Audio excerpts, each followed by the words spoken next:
Hello and welcome. I'm Rossi Sanchez, and this is the Mindful Evening Hour. The Mindful Evening Hour is, in the words of one of my followers, not just another meditation thing. It's a bit of science, emotional intelligence, and a bit of story, peppered with my unique sense of humor. Every week, we take a 30-minute light but deep dive into common behaviors and relationship issues and use the power of focus to tap into who we really are so we can start understanding, appreciating, and loving ourselves and those around us more and creating the life we came here to live. Thank you for being here tonight for this bonus event from the LOVE series, Defining Yourself. The sequence is as follows tonight. First, I'll tell you a story. Then we'll do a bit of journaling. Then I'll introduce you to some very special guests and wrap up. Oh, yes, there's going to be a video in there too. Then we'll wrap up with a mindfulness practice and some sharing if desired. To start, I want to invite you to put yourselves on mute and get comfortable and relax. We're going to breathe.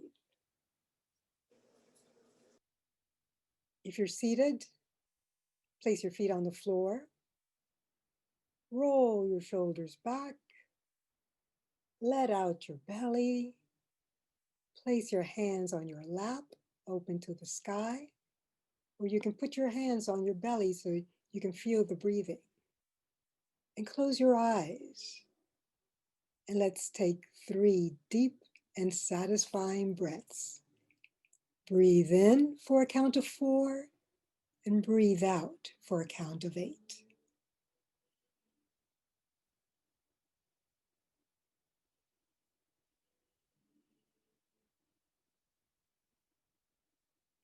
Again.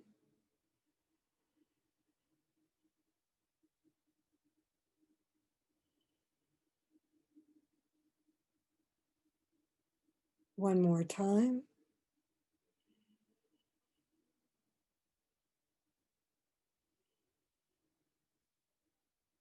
Nice.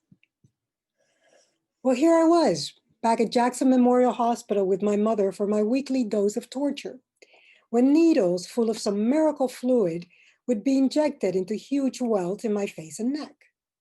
The worst part was when the doctor, a 7-foot German behemoth with the bedside manner of Frankenstein, would shove in the syringe and fill the welts with liquid. The pressure was immense. I thought my skin would burst. He did that as many times as there were welts, and I had quite a few. Thankfully, by the next day, the pain and the welts had mostly vanished. I was 10 years old then and had a horrible case of acne. It wasn't only on my face and neck, but also on my chest, my arms, and upper back. For many years, my parents shuttled me from one specialist to another in search of a cure. And one of the last doctors they took me to recommended they squeeze all my pimples to get rid of them. Well, you can't imagine how painful that was. But worse yet, the huge scars it left all over my chest and back. Scars I then had to live with during the hypersensitive teenage years and beyond. I was so ashamed of my scars, I always hid them. Except for the beach, I never uncovered my arms, never revealed my shoulders, never showed a bit of cleavage.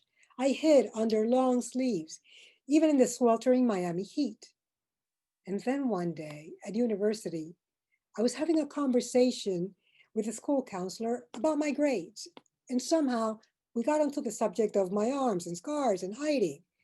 And he very wisely led me to see that I was holding myself back, not performing at my peak in school, but also imprisoning myself by covering up who I truly was.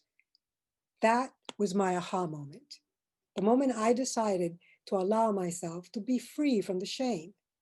And slowly, I started to liberate my skin. Decades have passed and the scars have somewhat faded, but they're still there. I just don't see them. Haven't for years. Those who know me know that I love to wear slinky shirts and dresses during summer. My skin may not be perfect, but I don't care. It's my skin and I love it. It turns golden in the summer and vanilla in the winter, but I don't hold that against her. I can honestly say that now I feel not just good, but pretty darn great in my own skin. And that's truly liberating. I've shared this story because when I started doing people and portrait photography, I encountered several scenarios. When asked to have their photo taken, men either say yes or no. End of story. Women, on the other hand, either suddenly pose, which ruins the moment that I was trying to capture, or give me a litany of excuses as to why they're not ready to be photographed. Oh, I need to do my hair. I need to do my makeup. I need to have surgery on my neck. I need a nose job. I'm serious. And it's all nonsense, of course, faulty misperceptions, because the reason I asked them to be photographed in the first place was because I saw something attractive and beautiful in them right then and there. So after thinking about this, I came up with a photojournalism project entitled 3+ Things I Love About Myself, in which I ask women to make a list of those traits that they most love about themselves, and then I endeavor to capture them in images. These loves can be physical, of course, eyes, lips, hair, toes, skin. They can be personal traits that we identify with, curious, creative, enigmatic, passionate, strong. They can be things we love to do, read, sing, dance, wear colorful clothes, box. It's everything that makes us unique and magnificent. Oh, I know magnificent is one of those big old words. It conjures up greatness, opulence, majesty, extraordinary beauty. Oh, that's not a word I can identify with. I hear some of you think. Why not? It's everything you are, deep down inside. You just have to believe it.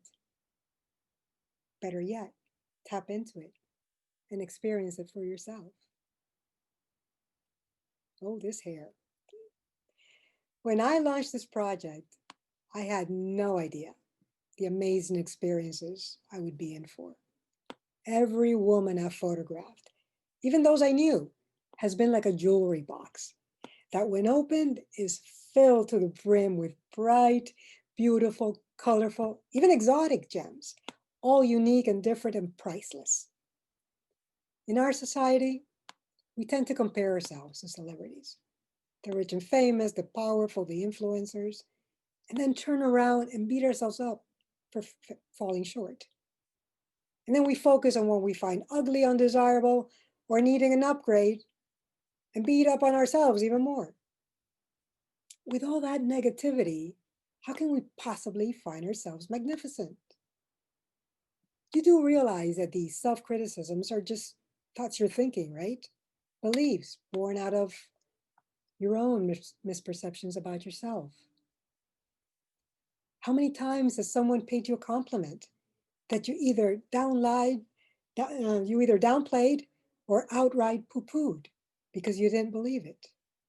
This whole thing, I've had it for years. You may have even argued against the compliment if it came from someone very close to you. How can you say my hair looks good when it's plain to see it looks like crap? While you may not be feeling great about yourself, when something like that happens, think about what it feels like to be on the receiving end. Wouldn't it make you feel unimportant, like your opinion doesn't count? Or hurt at the fact that what was meant as an honest, well-intentioned comment is not being considered? You talk to yourself as if you were your best friend or your worst enemy. Compassion starts with self. Kristen Neff, a psychologist and self-compassion expert, recommends 3 things: being kind to yourself instead of self-critical, seeing your failures and mistakes as part of the human condition, not a personal failing. We all make them. And then just noting your imperfections instead of ruminating about them. I would add that we should focus on those aspects of ourselves we accept and embrace, because in so doing, we start accepting and embracing those we may not like so much without even knowing that we're doing it. What you focus on changes the structure and function of your brain, and therefore becomes your reality. So from now on, anytime you start to focus on something you dislike about yourself, stop it. Take a breath and shift your focus to aspects of you love. In fact, let's do that right now. Why don't you pull out your pen and paper, and you are going to make 3+ columns on your paper. In other words, 4. The first column is going to be for your physical aspects, those physical aspects you love about yourself, and write why.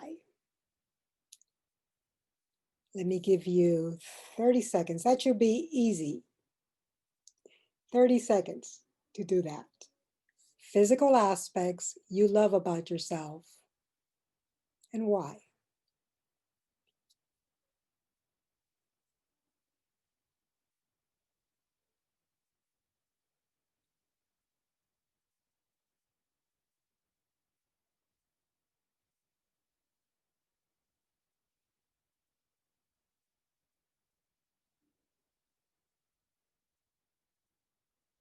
Ding. The second column, you're going to write characteristics you identify with that you love. Again, those are the adjectives that you identify with, that you would describe yourself as.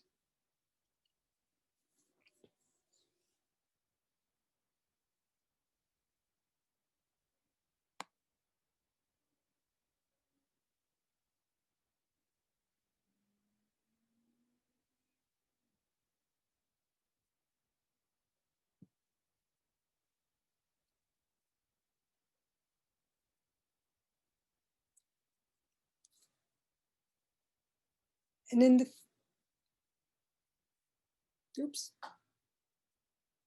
in the third column, you're going to write down things you love doing, the things that make you come alive.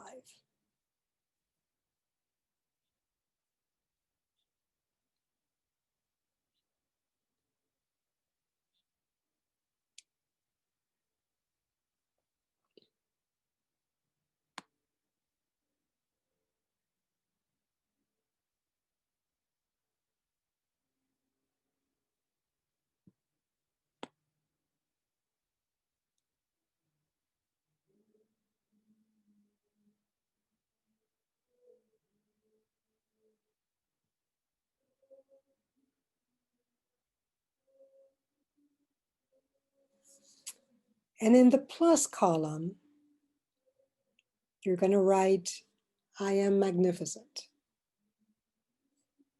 just the way I am.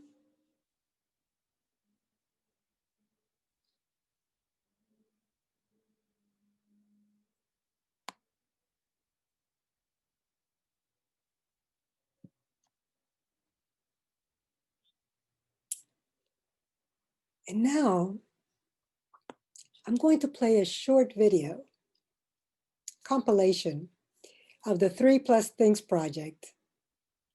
And then I'll introduce you to a couple of ladies that have participated in the project so they can tell you a little bit about their experience.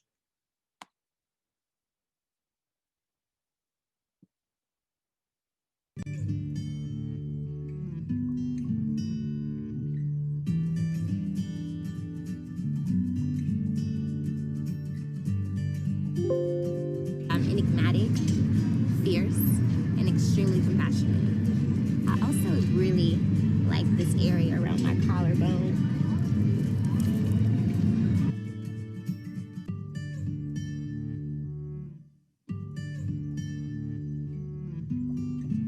And the last thing is my colorful wardrobe. So you will see more of it in the photos that Rossi has captured for me.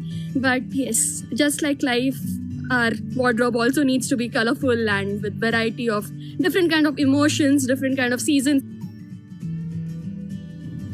Mi fuerza y mi salud.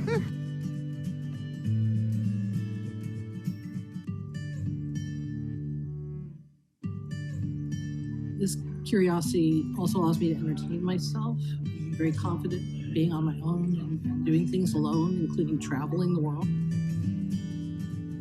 Love my skin. It protects me. It's strong, it's tough, but yet still soft enough to where I can hug my children and be soft and soothing to others.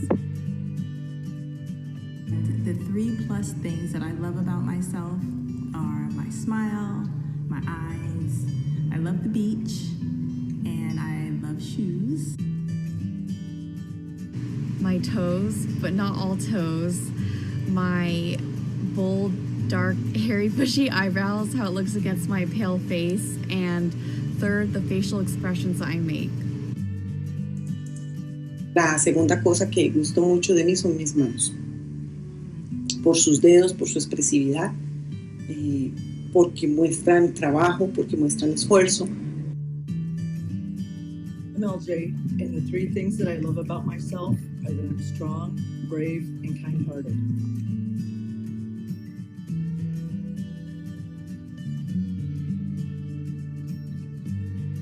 I love to dance. I love music. I'm from Cuba originally, so dance is in my DNA, and I love to move to just about any kind of music, except maybe country. Oops, sorry. And I love my spirit, my soul, my joy.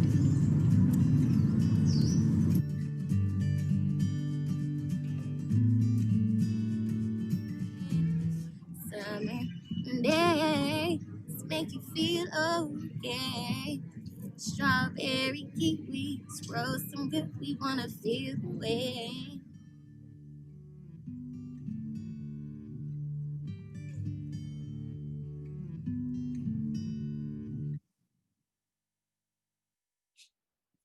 Well, I hope you enjoyed that. Some of you are seeing yourselves again after a while. So now I'd like to introduce you to Lillian. Lillian was my guinea pig. She was my first photo shoot. And what I remember most about her were the many faces of Lillian. Every time I looked, there was someone else there. It's as if she had shown up with an entourage. Welcome, Lillian. You want to tell us a little bit about your experience? Hi, everyone. Yes, I remember seeing Rossi's email and I ignored it. But then I thought to myself, you know what? I am uncomfortable with this, but something in me told me that I need to say yes. So I just typed her back yes in the email before I can change my mind. The reason why I didn't want to participate in this project is because I really hate how I look in photos. Like even if I'm taking photos with my boyfriend, we look like a couple that has no chemistry because I look so awkward in it and I look so unsure. And I just, when I see myself, I cringe. And I didn't want to think about things that I love about myself because that's like really weird. And I'm just going, I don't know, just life is sometimes you just beat yourself up and they're just waves. And I think at that point, I was kind of at a mid low point. But when I said yes, and it was time to get closer to the photo shoot, I made a list and then I noticed that the words I came up with was adjectives that I said that I liked about myself when I was asked in a job interview. And it made me think, okay, you know what? I need to think about what I like about myself. And it doesn't matter like if that's what someone will think is good of me or not. I just need to think purely of myself. And in the video, I said my toes, my eyebrows. And I know that seems very it doesn't seem something that's deep, but then to me, that's actually deeper because I think as women or just people, we're not, it's like, it, it doesn't make us a deep person if we like our physical traits, but I think like it can also be deep too. And I think to this day, when I wake up in the morning, I look in the mirror and I look at my eyebrows. And if I'm not feeling strong for that day, which is most days to be honest, like I look at my eyebrows and I see that it's something strong. And it just reminds me that, even though I'm not strong inside, something outside of me is strong and it makes me feel strong inside. And actually, yesterday night, I was looking for some inspiration to speak today. And I looked back on a video of myself when I made a speech a week later after I did the project with Rossi. I did a Toastmaster speech where I spoke about 3 additional things I liked about myself. And I'm kind of going through another low point in my life right now where I'm just questioning myself. And then when I saw myself speak in that speech, one of the things that I said that I liked about myself was my imagination. And when I saw myself speaking in the past, I just saw how strong I was. And it just reminded me, even though I feel weak, there's always that strong aspect in me that's always going to be there, even if I don't feel strong. And like that's what's going to carry me forward. So this project has helped me because it served as a reminder of the things that I love about myself and make me special and strong in times when I don't feel strong. And that's a benefit that this project has given me. Thank you, Lillian. Yeah, well, that's what it's for, right? I mean, we have to remember that you're tapping back into yourself every time you do that. Now I want to introduce you to LJ. Now, LJ used to be my downstairs neighbor, and while I saw her come and go for years, I can't say I really knew her. Yet when she agreed to do this project, in my mind, I came up with 3 things that I identified with her. What do you know? That's exactly what was on her list. So I guess you're more transparent than you thought, LJ. Why don't you tell us a little bit about your experience? Well, when I did this photo shoot with you, as you know, I was in the beginning of a divorce. And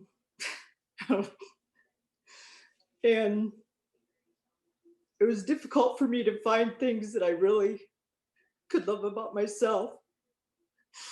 But this gave me the opportunity to tap in to the positive things, and it kind of set me back on the road to finding out who I was again on my own versus being part of, a partnership with somebody. And to be honest, even though I'm crying like a baby right now, it actually helped me start to heal. And I think that's where the tears come from, because it's made me stronger and it's made me love what I see when I look in the mirror every day. That's awesome. That's awesome. I remember you telling me that you wanted to find yourself again, because not only were you going through a divorce, but you had just come out of several years of trying to reconstruct your body after a horrific accident. So yeah, there was a lot to find, to Right. find yourself about. And so I'm so glad. I'm so glad that this helped you get on And your. one of the things that I think I really got from this too, how you were telling the story about your skin, and me, as you know me from, seeing me a lot with all the scars I've had. I mean, I'm covered in scars from literally from head to toe. I've had an amputation on my foot, and, things that I felt very self-conscious about. And now when I look down at my scars, I look at them like trophies, because I survived something that a lot of people don't. And I not only survived it, but I survived it in a way that I came back from basically the brink of death. And here I am today, living a very full life, as close to normal as you can get. And You know, I've taken the experiences that I went through both with breast cancer and with this motorcycle accident, and I use them to be kind and compassionate to others and help them love who they are for just who they are. Exactly. There's so much to love, really. There's so much to love. I mean, we just live on the outside, and so we start the comparisons and we start to beat up on ourselves. But truly, as deep down inside, we're just amazing, magnificent, wonderful, and worth every little bit of love that there is to go around. Well, thank you both so much for telling your stories. And now that you've heard, for the rest of you, you've heard Lillian's and LJ's stories of how they recognize their unique gifts and embrace them. And now that you have gone through the hardest part of the journey yourselves, which is the recognition of your own unique magnificence by making your list, let's lean back into awareness and tap into some of that goodness, shall we? So even my dog is ready to meditate. Whether you're seated or lying down, get comfortable. If seated, place your feet on the floor, roll your shoulders back and down, place your hands on your lap, open to the sky, and let your belly come out to play. Close your eyes, and let's take 3 deep and satisfying breaths. You want to breathe in for a count of 4 and breathe out slowly for a count of 8. Feel your rib cage as you exhale. Let's do that again.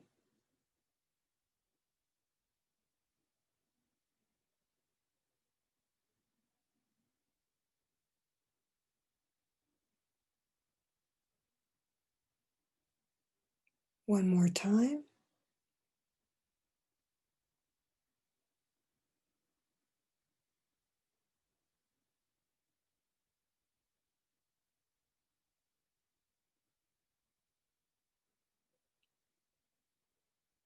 Start to breathe normally again and just observe your breath.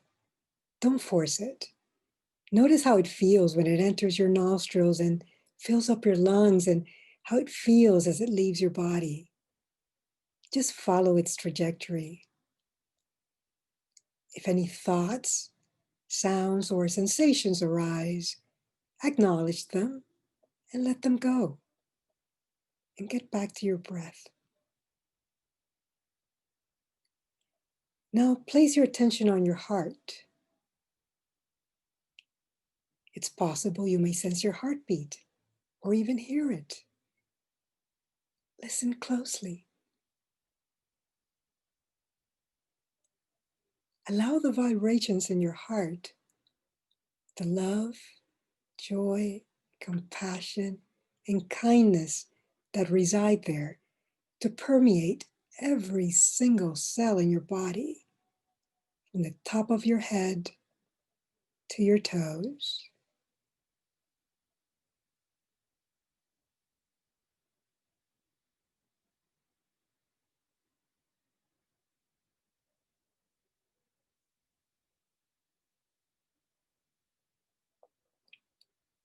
Now bring to mind one aspect of yourself you dislike and would like to change. As you do that, notice where this thought, this belief, has become an emotion in your body. Locate it and look at it closely. Does it have a shape? Does it have a color? Is it heavy or light? Does it feel cold or hot? Don't judge it, just observe it as if from outside yourself.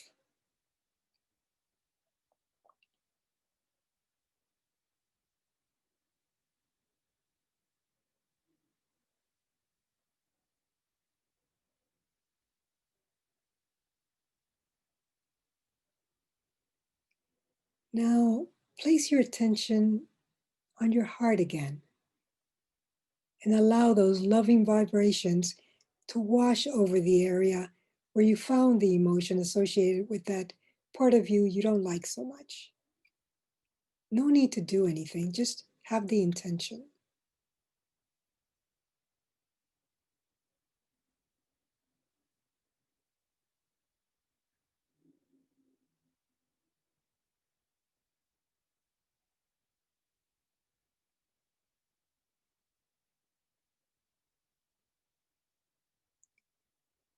Now, bring to mind, one at a time, the 3 things you most love about yourself from the list you just made. As you bring each one of those into your mind, notice where these thoughts, these beliefs reside as emotions in your body.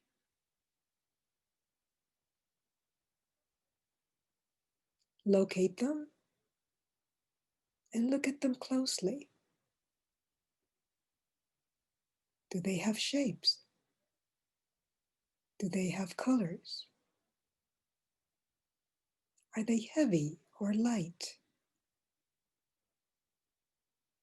Do they feel cold or hot? Again, don't judge them. For the next minute, just observe them as if from outside yourself.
Now switch your attention back to your heart.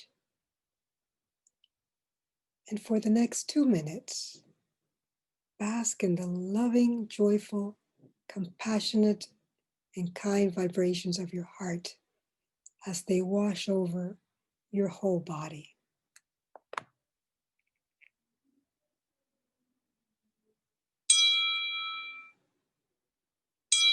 Thank you.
When you're ready, you can open your eyes.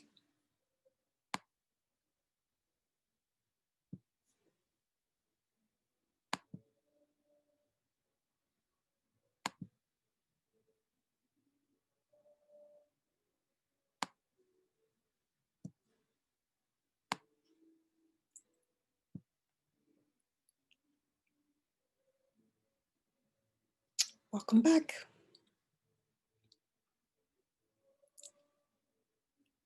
I'm curious to know what you experienced when you separated your emotions in your body and just observed them. Did anyone find that interesting?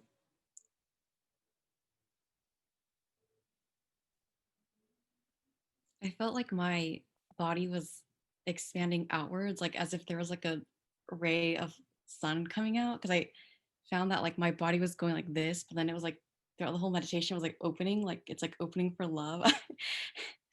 I don't know. It felt like I wasn't trying to do that, but it's like my body was doing that, leading me.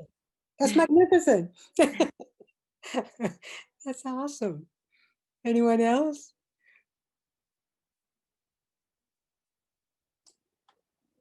At first, it was a little hard to kind of separate those out as if they're something separate than me, but when I was able to kind of just sort of look at it, it was really kind of interesting what was showing up. You know, what those things were like, oh, that's what that is, without having any sort of judgment or connection to it necessarily, even though obviously we are connected to it, but it's just kind of like, oh, that's interesting. So it's more of a realization than anything. Yeah, well, they're just thoughts. I mean, if we start looking at them like that, separating ourselves from them, then they lose importance. They're not that powerful. And so you go, okay, well, I'm sorry, but I'm thinking this. Why am I thinking this? I don't have to think this. I can choose to think something else. And that makes all the difference in the world. So how many things are on your 3+ things list? At least 27, right? Not 27, but quite a few. Yes. Isn't that wonderful when you start kind of, oh yeah, and I like that, and I like that, and I like that. Yeah. Oh, that's great. Well, I'm really, really happy that you each made a list. I hope you will use it to reflect on how you view yourself and also add to it as you become more and more aware of the magnificent qualities you possess. And I challenge you to take a self-portrait being or doing something you love. You can keep it or you can share it with me so that I can then post it as part of this project and the positive results you gain from doing the exercise. I would love to highlight any breakthroughs or transformations you experience, of course. In addition, if you'd like a photo shoot with the 3+ Things project, feel free to reach out to me. They're free, and we could do it from 6 feet away or via technology, like my friend Laura in Brazil. That was all done via phone. Nice. Thank you. If you have kids, this may also be a good exercise for them. And not just the girls, but the boys as well. It may be good for them to look back on this list at some point when they're older and compare, that to how they'll see themselves then, or better yet, this may make them realize that they are extraordinary, just the way they are, and that's really, truly all we need to know. If no one has anything else to add, I just want to thank you again for being here tonight. It's been a real pleasure to introduce you to this 4-part plus bonus LOVE series, which I hope has given you something to think about and moved you closer to becoming much more loving and accepting of yourself and others. I will be taking 2 weeks off for the holidays, but I'm going to be using that time to prepare for another series coming in January. I think it's going to have something to do with the power of focus, but don't quote me. I haven't figured it out yet. As usual, it'll be thought-provoking and while attempting to lead you ever closer to the real you. More to come in the next few weeks. So in the meantime, I've uploaded all the programs as well as the individual meditations to YouTube so you can access them. And if you're enjoying these programs, I ask that you please share them with anyone who may benefit from them and like and subscribe to my Mindful Evenings channel. Don't worry, I won't spam you. For now, I'm Rossi Sanchez, and this is the Mindful Evening Hour. Good night and happy holidays. Thank you, Rossi. Thank you, Rossi. Happy holidays. Thank you, LJ. Thank Thanks you so much, Thank you. everybody. Lillian, You want don't to stick around? I'm going to take the recording off now. Happy